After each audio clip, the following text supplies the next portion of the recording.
Kaya po sa aking pag-alis sa 1st of February, dahil ako po ay magre-retire, nagpapasalamat ako sa lahat ng mga Pilipino dito sa France. At ako po'y natutuwa dahil sa yung first posting ko dito sa Paris at ito naman ang aking last posting. Kaya full circle na po ako at nakakatuwa dahil kompleto na yung circle. And with pride and honor na ako po ay nagsilbi rito sa Paris bilang ambassador ng Pilipinas. Sa unang month siguro, ako mag-i-enjoy muna ng buhay ko. Sabi ko nga, masyadong ginamit natin ang utak natin. So gusto ko naman yung puso, kung ano yung gusto natin gawin, at yung soul para maging kompleto, di ba? Ngayon, hindi ko nagagawa na tumingin sa park, mag-amoy-amoy ng mababangong flowers. Ganun lang ang gusto ko munang enjoyin ngayon. Magta-travel ako sa Pilipinas. Marami po tayong mga resorts ngayon na magaganda raw. Hindi pa man lang ako nakapunta sa mga bagong yan. So, I'd like to do that. And then we'll see kung anong pwede nating gawin. Pero ngayon, sabi ko nga kanina, nag-wish ako ng Happy New Year sa lahat ng tao. Sabi ko sana magkaroon ng masagana, malusog, at maningong bagong taon, tayong lahat. At sana maging peaceful itong taon na to kasi sa dami ng mga nangyayari sa buong mundo na hindi masyadong maganda, may mga gera, may mga disasters. So sana maging peaceful. Sabi ko, palagay ko ako peaceful kasi magre-retire na ako. Sa end of my mission is 31 of January. So alis na po ako ng Paris ng 1st of February. Sa dami po na accomplishment at achievement ng administration ninyo, ano sa palagay niyo yung na-miss ninyo na ninanais yung gawin ng Oo. Marami. Well, at least, katulad no, nakalimutan ko i-mention, pati sa embassy, nag-renovate po kami. Kasi atin na yun. Kung hindi natin i-renovate yun, baka masira yung building. So ngayon, natutuwa, nakita nyo na, meron na tayong pwedeng pag lupang hinirang natin. Tapos meron na tayong stairs. Ngayon yung consular naman pinagagawa ko at saka yung roof. So by the time na aalis ako, in fact, parang inauguration natin sa 26 January pagkatapos ng meeting ng Philcom. So may mass daw para sa akin at 3:30 sa St. Bernadette and then after that punta naman ako sa embassy. I-open lang naman natin yung simple lang, ganon. Tapos ang isa pa na talagang pinaghirapan ko yun, inulit-ulit ko, pinuntahan ko ang mayor, kinausap ko ang members ng Culture Committee ng Paris, yung ating project noon na bas relief ni Dr. Jose Rizal sa Plus Dr. Jose Rizal. Hanggang ngayon, ilang taon na raw yun, inumpisahan ng mga predecessor ko, 2009 yata nung nag-umpisa o 2007 pa. Ngayon, nakausap ko na finally ang mayor, nakausap ko na yung ibang mga dalawang miyembro ng Cultural Committee. At ngayon, magmi-meet na ang ating artist na si Mr. Damag, no?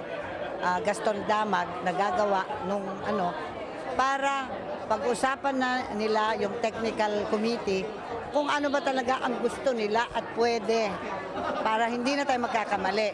Kaya sa Wednesday, mag-uusap na sila. At least, alam na natin kung anong gusto ng Cultural Committee para hopefully, parang parang seremonya na lang yung pag-oo nila. So, hindi ko man makikita ito, malapit na. Tapos yung isa pa, hindi ko na in-announce. Diba, sinasabi lagi, yung photocopier, yung mga ganyan, ng Philcom. So, alam na ng Manila, pinag-aaralan na. So, isang yun, makakabuti rin sa atin. Siyempre, marami pang dapat gawin, pero 2 taon lang naman ako dito, kaya hindi natin magagawa. Maganda, pupunta sana si Presidente Aquino naman dito sa October. Sana yung nasabi ko kanina na nagkaroon na ng air talks, ang French at saka Philippines na assignan na yan, magkakaroon na ng exchange of flights, Philippine Airlines at Air France. sana yung inaugural flight, yun na rin ang pagbisita ni Presidente. On behalf of the Order of the Knights of Rizal of France, we would like to thank Ambassador Cristina Ortega for all the efforts to help the Order of the Knights of Rizal in France in various projects, in various, especially the barrio jet to be installed at Plaza Jose Rizal in the 9th District. So, Ambassador Ortega, we will miss you. Lahat po ng mga bagay na ay iwan mo sa amin ay hindi namin malilimutan at lagi ka namin maaalala. Ang masasabi ko po sa aming ambassadress, napakagaling po niya at napakahusay. Isa po siyang kagalang-galang na hindi namin malilimutan. Puso po kami nagpapasalamat sa lahat po ng kanyang paghihirap, pakikidamay sa amin dito po sa lupain ng Pransya. Really very sad that Amba Cristina is leaving because she's like my favorite ambassador here in Paris. She's a cool woman, honestly, and she's like open hands, always supporting all of us here in Paris. So we're gonna miss her, but I'm sure this is not the last time I'm gonna see her. That's a definite. I've known Ambassador Cristina when I just came here in Paris, so that was almost, well, more than 20 years ago. As a trade secretary, I know her as a person and as a diplomat. She's an excellent diplomat, a very good, what I call this, Philippine representative in Paris. In fact, I told her it is under her term that one of the high-ranking French officials came, the Prime Minister of France. We never had that before, and that is one of her accomplishments. Ang magaganda niya, lahat na niyang magandang ginagawa sa mga community tulad ng Pasko sa Paris siya nag-umpisa. oo, katulad ng ang Pasko sa Paris siya nag-umpisa dito sa Paris. Kaya naalaman namin ngayon tuwing every Christmas mayroong Pasko sa Paris. Invite po ng Prime Minister sa Philippines po yon. That's the best one. Yes, that's the best one. Maraming salamat na ako. Maraming salamat po dito sa regalo ng Filipino community dito sa Paris. Nakikita nyo naman, hindi makakalimutan, may Eiffel Tower po at saka modern ang design nitong bus na ito. At napakabigat, ayokong hawakan, baka mahulog ko. Maraming salamat po sa lahat ng mga Pilipino dito sa France. Mabuhay! Mabuhay ang Pilipinas! Mabuhay si ambassadress! Dear Ambassador, in behalf of Bisamin Association, we would like to thank you so much for your support during your stay here in Paris. And because of that, we want to give souvenir for you, souvenir. Thank you. Thank you so much, my dear. Alam nyo naman na nagpapasalamat din ako sa lahat ng mga suporta nyo sa Philippine Embassy. At ngayon at aalis na ako, ito po ay magsisilbing alaala sa ating pagsasama at sa pagmamahal natin sa isa't isa, sa lahat ng mga organisasyon. Sa dusa, tanging ikaw sinta, ang aking pag-asa. Dahil sa'yo ako'y mabuhay. Dahil sa'yo hanggang mamatay, dapat mong tanduin,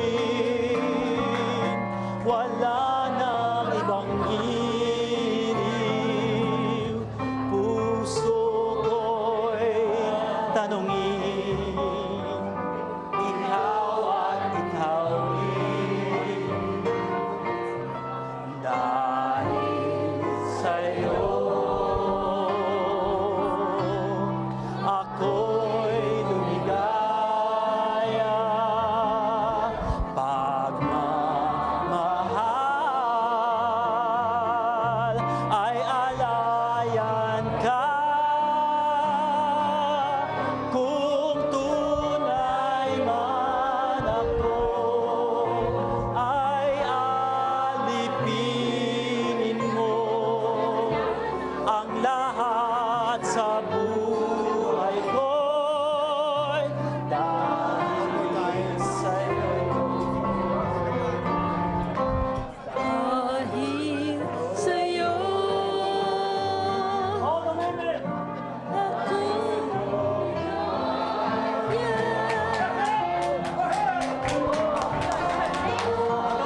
ako'y lumigaya.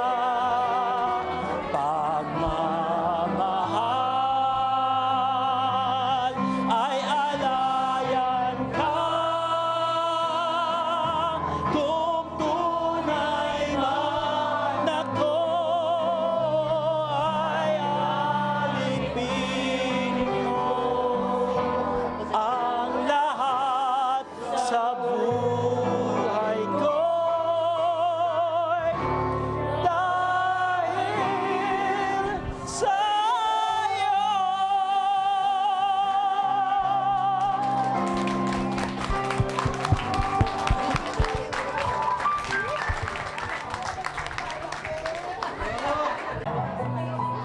Wala pa kayo mga kamay?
Hi, ma'am. Hi. From the We love you so much. from the vice consuls From the of vice the embassy. consuls of the embassy. We love you Forever. and ever.